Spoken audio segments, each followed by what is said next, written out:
Gulf ರಾಷ್ಟ್ರಗಳ ಮೇಲೆ Iran ಮಾತ್ರ ದಾಳಿಯನ್ನ ಮುಂದುವರಿಸಿದೆ. ಸತತವಾಗಿ ಮಿಸೈಲ್ಗಳನ್ನ ಬಿಡ್ತಾನೆ ಇದೆ. ಇದರ ಪರಿಣಾಮವಾಗಿ ಆಗಿರುವಂತಹ ಅನಾಹುತಗಳು ಗಲ್ಫ್ ರಾಷ್ಟ್ರಗಳಲ್ಲಿ.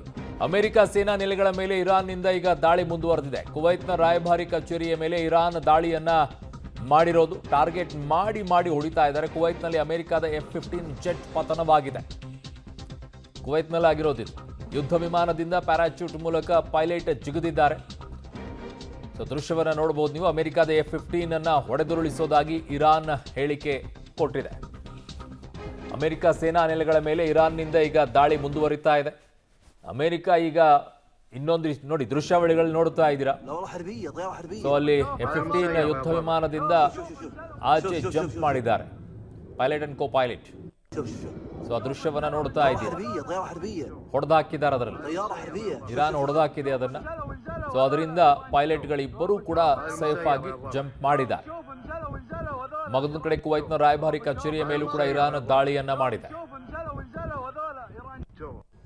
ಇದು ವಿಕೋಪಕ್ಕೆ ಹೋಗುತ್ತೆ. ಮೂರನೆಯ ವರ್ಲ್ಡ್ ವಾರ್ ಅಂತ ಏನ್ ಹೇಳ್ತಾ ಇದ್ರು, ಮಹಾಯುದ್ಧ, ಅದು ಆರಂಭವಾಗುವಂತ ಎಲ್ಲಾ ಲಕ್ಷಣಗಳು ಕೂಡ ಇದೆ. ಕಾರಣ ಬೇರೆ ಬೇರೆ ರಾಷ್ಟ್ರಗಳು ಇದರಲ್ಲಿ ಇನ್ವಾಲ್ವ್ ಆಗಕ್ಕೆ ಶುರು ಮಾಡಿದ್ದಾರೆ.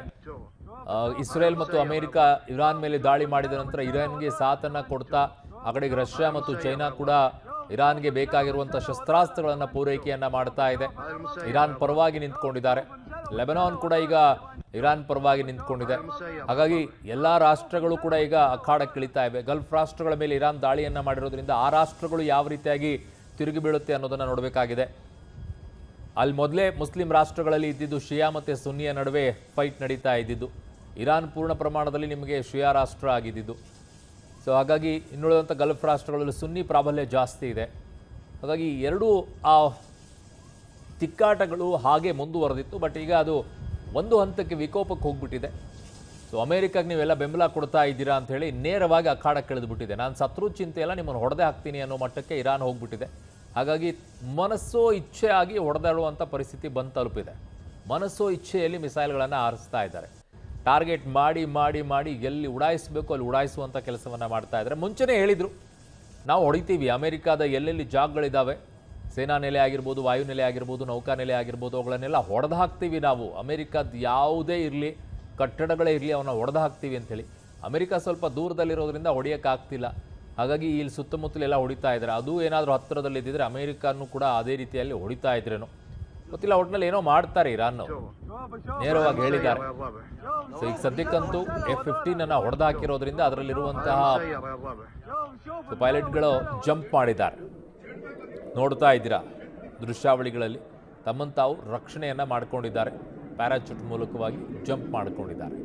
F-15 ಅನ್ನ ಇರಾನ್ ಹೊಡೆದುರುಳಿಸಿದೆ, ಅಮೆರಿಕದ F-15 ಯುದ್ಧ ವಿಮಾನವನ್ನು.